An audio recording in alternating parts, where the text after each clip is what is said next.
Sejam bem-vindos, sejam bem-vindas à aula número 9 do curso de Metodologia Científica, um programa que foi criado para ajudar, auxiliar os alunos na produção da sua pesquisa, do famoso trabalho de conclusão de curso, que pode ser um artigo, pode ser uma monografia, pode ser um outro tipo de pesquisa, não importa. O aluno sofre, o aluno chora, o aluno grita por socorro, e muitas vezes fica sozinho, vagando pelo deserto, né, solitário, desesperado. Mas aqui você encontra o apoio que você precisa, a ajuda que você necessita.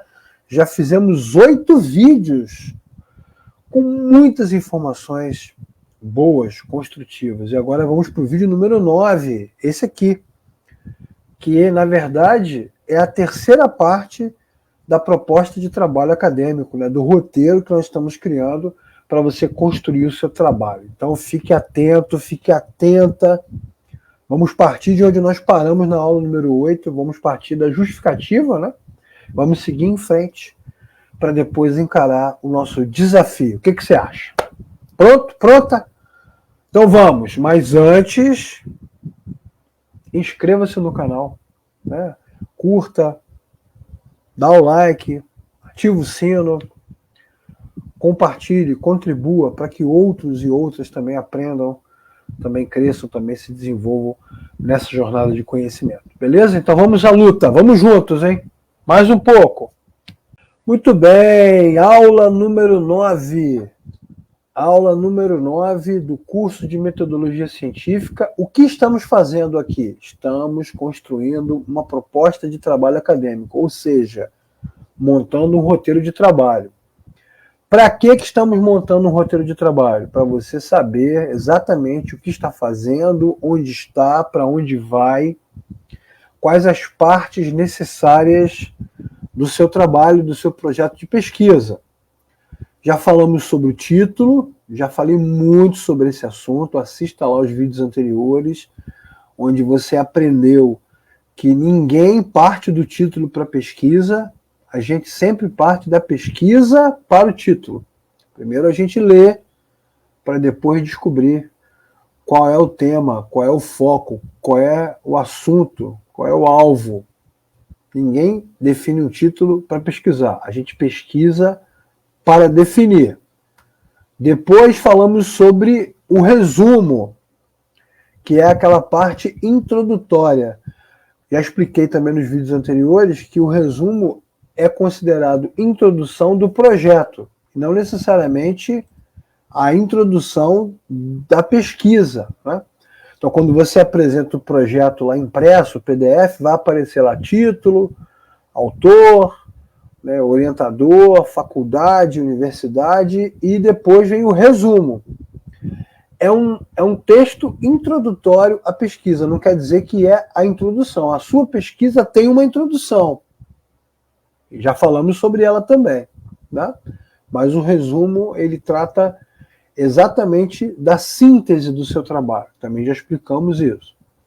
Explicamos no vídeo anterior, com muita clareza, de forma muito objetiva, o que são os objetivos gerais, o que são os objetivos específicos, e agora falaremos sobre a justificativa. E você vai lembrar que na aula passada eu disse que a justificativa é o argumento que o estudante usa para o seu orientador, para a sua banca, para a sua faculdade, onde ele vai defender a sua ideia. Por que você está pesquisando sobre esse assunto? Ah, porque ele é importante. Mas é importante por quê?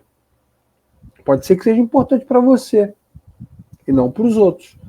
Pode ser, inclusive, que já seja, né, esse assunto que você quer trazer para a pesquisa, pode ser um assunto batido, como já citei vários aqui, né? Empreendedorismo feminino, batido.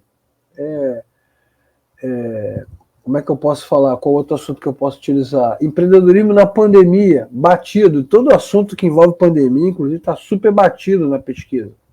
Temas recorrentes, repetidos. Você acha interessante, mas já se fala muito sobre isso. E aí você tem que justificar. E esse é um ponto-chave do projeto, é a justificativa. Por que o seu trabalho merece, né, justificativa, precisa ser justificado. Ok? Então vamos lá. Vamos observar na prática como a justificativa funciona. Ok?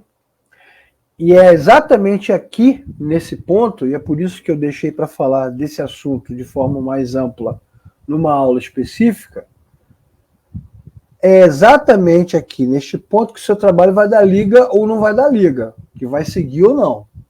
Ok? Então a justificativa, ela se divide basicamente em 3 partes. Primeiro, você vai apresentar uma contextualização, né, um argumento que explique como esse assunto está posicionado no mercado, ou nos negócios, ou no segmento que você está abordando. Você vai contextualizar o tema. Esse é um aspecto importante. Depois, você vai mostrar com a sua justificativa que se esse trabalho não for apresentado, se essa resposta não for dada, se essa pesquisa não for realizada, haverá consequências. Porque você vai mostrar com a sua justificativa que a sua pesquisa é extremamente importante. Em terceiro lugar, você vai também mostrar os benefícios, o legado que essa justificativa traz e que esse trabalho deixa para a comunidade acadêmica.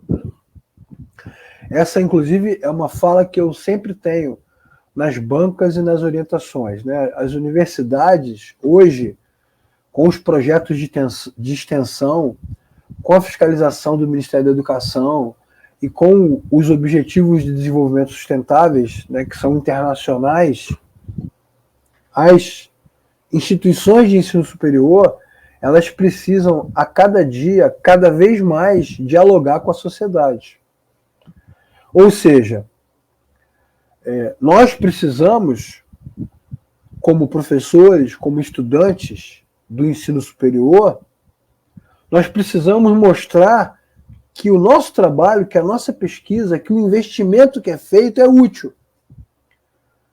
E o ensino superior tem muito investimento, né?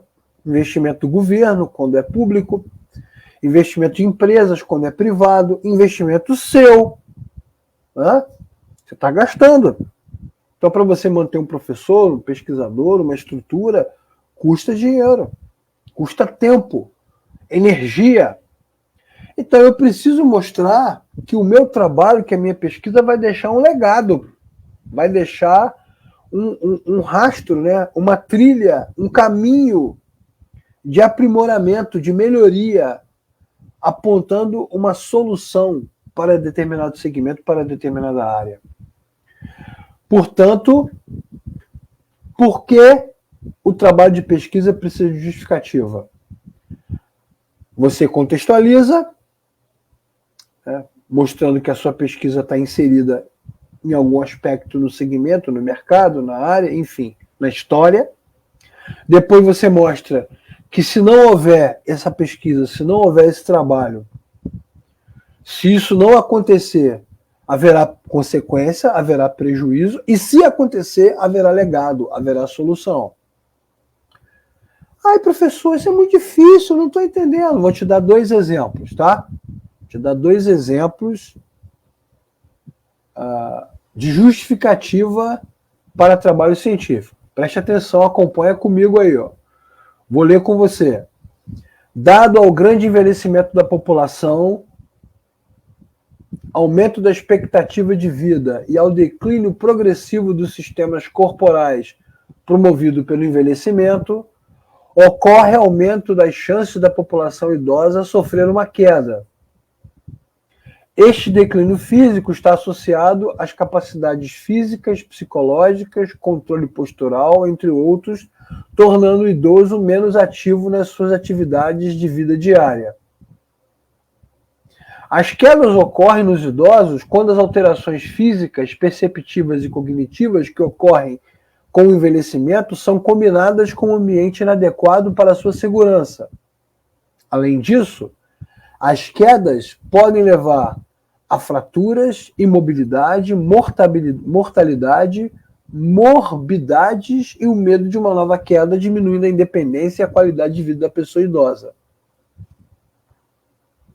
Fazem-se assim necessárias investigações sobre o desempenho físico em testes de equilíbrio corporal em idosos caidores e não caidores, comparando quais desses fatores são mais prejudicados quando o idoso já possui histórico de quedas. Os resultados do presente estudo auxiliarão fisioterapeutas a adotarem medidas preventivas de tratamento para estes fatores de risco, diminuindo a chance de quedas e suas consequências nesta população, objetivando a preservação da independência do idoso. Ok? Pegou? Pegou ou não pegou? Qual o objetivo do trabalho? Qual o objetivo? Investigar o desempenho físico em teste de equilíbrio corporal. Esse é o objetivo do trabalho. Qual é o contexto? Em que contexto, o que justifica esse tipo de pesquisa? O contexto é o seguinte: com o envelhecimento da população, cada dia mais aumenta o risco de queda. Ou seja, cada dia aumenta mais o risco de pessoas morrendo, se machucando, adoecendo fisicamente, mentalmente, psicologicamente, o que vai afetando a sociedade. Esta pesquisa vai ajudar com os seus objetivos específicos, como, por exemplo, a comparação dos testes, ela vai ajudar a gerar um projeto preventivo para a melhoria da qualidade de vida da população, principalmente a população idosa. Então ele justificou. Está justificada a pesquisa. Para que você quer investigar esse tipo de teste? Alteração física? Para que você quer investigar desempenho físico em teste de equilíbrio? Com idosos que caíram, idosos que não caíram, idosos que caem, idosos que não caem. Para que você quer fazer isso? Qual o objetivo dessa pesquisa? Esses dados, esses indicadores. Então ele diz, diante do contexto, uma população cada vez mais envelhecida, a qualidade de vida está piorando. Então esse estudo se justifica por quê? Porque ele vai gerar resultados e os resultados dessa pesquisa ajudarão fisioterapeutas, médicos, profissionais da área a criarem programas de prevenção. Deu para entender? Você percebe que a pesquisa científica não é inútil? Você percebe que a pesquisa científica ela não está isolada da sociedade? Porque tem muito aluno que acha, né? Já falamos isso aqui. Tá, o que eu vou fazer? Isso não serve para nada. Entende? O resultado da sua pesquisa pode levar a programas de melhoria da qualidade de vida da população. Tá vendo? O que vai resolver um monte de problema. Um monte de problema resolvido por causa da sua pesquisa. Joia? Vamos ver outro exemplo. Agora outro assunto, né? Outro segmento do mercado, outra pesquisa. Nos últimos anos, o mercado de startups tem crescido exponencialmente em todo o mundo. E Florianópolis é uma das cidades brasileiras que tem se destacado nesse segmento. Com a alta competitividade do mercado, as empresas de startups precisam buscar constantemente inovações em seus instrumentos de planejamento e controle gerencial para manter sua competitividade e crescimento sustentável. A justificativa para este estudo é a necessidade de compreender como essas empresas utilizam ferramentas de gestão inovadoras para melhorar seu desempenho e competitividade. Além disso, a pesquisa pode contribuir para o desenvolvimento de novas metodologias e práticas de gestão para empresas, bem como para a elaboração de políticas e metodologia. Então, o que ele quer pesquisar? O que ele vai pesquisar? Ele vai pesquisar, vai estudar como as empresas, principalmente as startups, utilizam ferramentas de gestão inovadoras, como, por exemplo, o BI, né? Inteligência de negócio. Como é que elas utilizam o BI? de que forma elas aplicam e como essas mudanças, como essas ferramentas podem melhorar essas empresas, tornando elas mais competitivas. E por que você quer estudar isso? Por qual é a razão? O que justifica essa pesquisa? O que justifica essa pesquisa é o fato de que cada vez mais o mercado é repleto, lotado, transborda de startup. E isso pode ajudar estas empresas a se estabilizarem e avançarem mais no mercado de trabalho, melhorando suas práticas, mudando seus métodos. E, além disso, ele ainda utiliza uma delimitação. Ele usa Florianópolis como exemplo. Deu para pegar? Então, você criou um contexto, você disse o que vai fazer de melhor e, ao mesmo tempo, você está dizendo o que vai acontecer se não fizer, né? Porque se não fizer a pesquisa, se a pesquisa não acontecer, pode ser que muitas dessas empresas comecem e acabem sem rumo.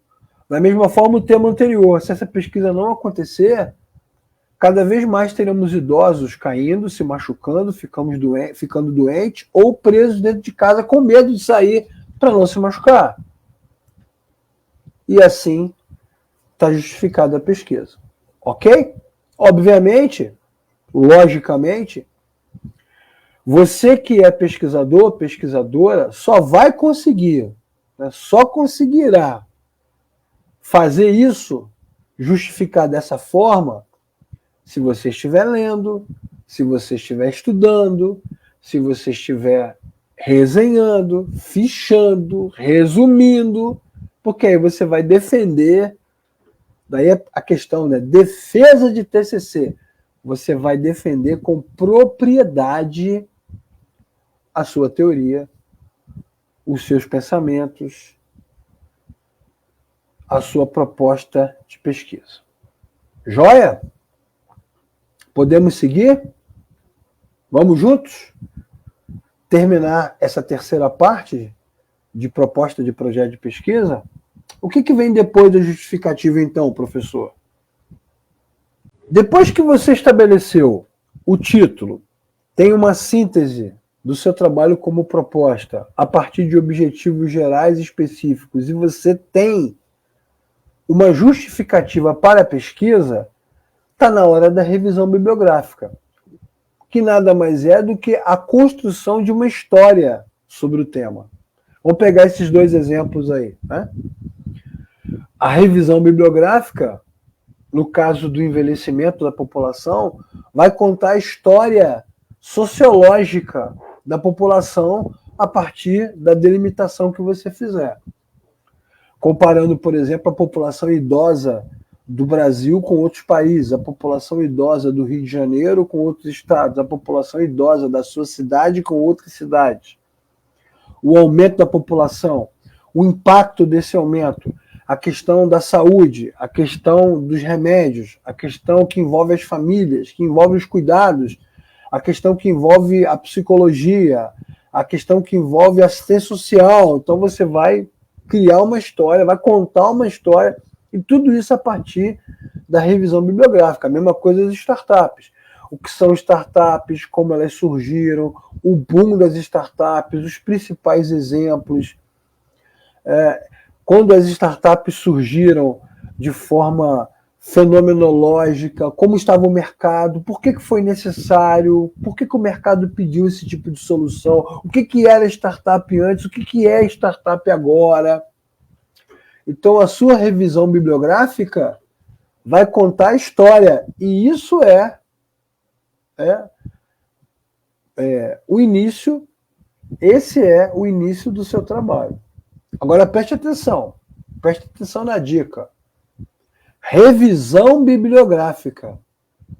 Isso significa que você já tem uma bibliografia, que você já está lendo, que você já está estudando, que você já marcou, que você já resenhou, que você já fichou, e agora você vai escrever um texto revisando a sua pesquisa, contando para a gente que está lendo, que está assistindo a defesa, como foi a sua leitura, como foi a sua experiência, o que você aprendeu com isso tudo, né? O que você percebeu, o que você assimilou dessa jornada toda. Entendeu? Revisão bibliográfica. E depois da revisão bibliográfica, o que vem? As hipóteses de pesquisa. Sobre a pergunta nós já falamos, e as hipóteses você vai lançar agora. A partir da sua pesquisa, as conclusões que você pode chegar. Não entendi, professor. O que você chama de hipóteses de pesquisa? A hipótese de pesquisa nada mais é do que uma resposta possível, suposta resposta às perguntas que você está fazendo, né? Mas também provisória. Provisoriamente, né, eu estou partindo da hipótese que a resposta é essa. Você vai lembrar da aula passada, se você está acompanhando, né? Qual o objetivo geral do curso de metodologia científica do nosso canal? Auxiliar os alunos. Auxiliar de que forma? Auxiliar ajudando na construção de projeto de pesquisa. Então, determinei o objetivo, a finalidade e delimitei, né? Não vou auxiliar com tudo, nem com dinheiro, nem com tecnologia, nem com apoio psicológico, nem com transporte. Vou auxiliar como? Vou auxiliar com a construção de projeto de pesquisa. Aí vem a pergunta: como é que o professor pretende auxiliar o aluno que quer fazer um projeto de pesquisa? Essa é a pergunta do trabalho, essa é a pergunta da pesquisa. Aí você vem com as hipóteses prováveis, supostas hipóteses e provisórias. Ele provavelmente pretende auxiliar os alunos com concursos, como este aqui. Então você cria a hipótese do trabalho de pesquisa a partir da sua percepção, né, do seu aprendizado, daquilo que você assimilou da pesquisa que você está realizando, da sua leitura. Pegou? Vou dar um exemplo aqui para você sobre hipótese de pesquisa. Continuando, né, em sequência ao que nós estamos estudando sobre projeto de pesquisa, roteiro de pesquisa. Então vamos pegar um exemplo na área da saúde, na área da psicologia. Vamos imaginar que o objetivo da sua pesquisa seja entender o impacto da terapia no tratamento da ansiedade. Tá? Você está fazendo TCC, está fazendo faculdade de psicologia. Qual o objetivo geral do seu trabalho? Entender o impacto da terapia no tratamento da ansiedade. E aí, então, já que esse é o objetivo, então eu vou te fazer uma pergunta, né? Como a terapia afeta o nível de ansiedade nas pessoas? É uma pergunta. É a pergunta do meu trabalho. Como a terapia? Se eu quero entender o impacto da terapia no tratamento da ansiedade, então a pergunta que eu vou fazer é essa. Como a terapia afeta o tratamento de ansiedade ou o nível de ansiedade nos adultos, nas pessoas, nas mulheres, nas crianças, nos adolescentes? Eu estabeleço lá a minha pergunta. Então, hipótese. As pessoas que passam por terapia, pessoas que fazem terapia, reduzem significativamente os níveis de ansiedade. Isso é uma hipótese que é provisória. Pode ser que no final da pesquisa eu comprove, pode ser que no final da pesquisa eu refute, eu negue essa hipótese. Não era nada disso. Essa hipótese aí está falha. Ok? Beleza? Outro exemplo. Vamos pegar aí a área de sustentabilidade, que está na moda, né? Está no pico da onda. Sustentabilidade, né? O objetivo da minha pesquisa: avaliar o impacto do desmatamento na biodiversidade de uma floresta qualquer. Vou pegar a Floresta da Tijuca. Afetar o impacto do desmatamento na biodiversidade da Floresta da Tijuca. Pergunta: como o desmatamento afeta a biodiversidade em florestas? Como ele faz isso? Hipótese.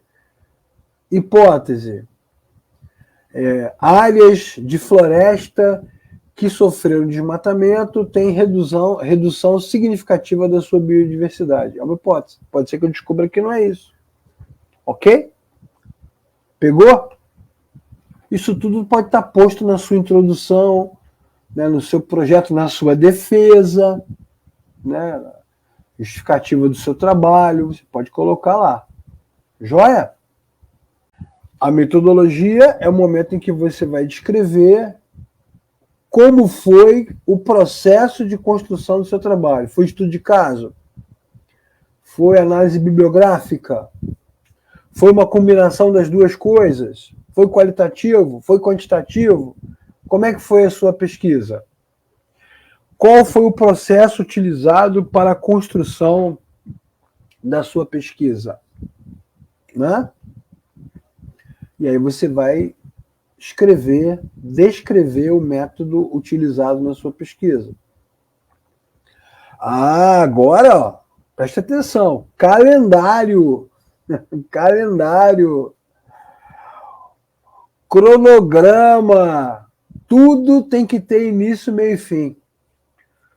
Isso é importante demais, demais. Quando você deixa a sua pesquisa correr solta, o seu projeto de trabalho, a sua proposta de trabalho científico fracassa, porque você deixa correr solto. Não pode. Não pode. Tá? Por fim, referências, que é a bibliografia.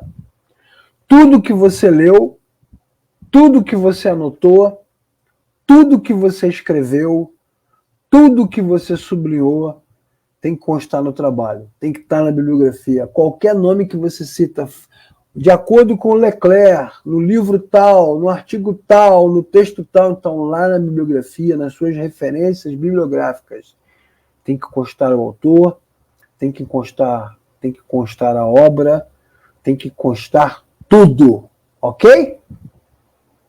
Viu? Nem doeu. Nem doeu, tá vendo? Chegamos ao fim desse modelo de roteiro que nós chamamos de proposta de trabalho de pesquisa, né, o projeto de trabalho de pesquisa, que tinha como meta estabelecer um roteiro de trabalho ponto a ponto, tópico a tópico, para você construir o seu trabalho. Então agora você já tem, né, um caminho a seguir muito bem estruturado, hein?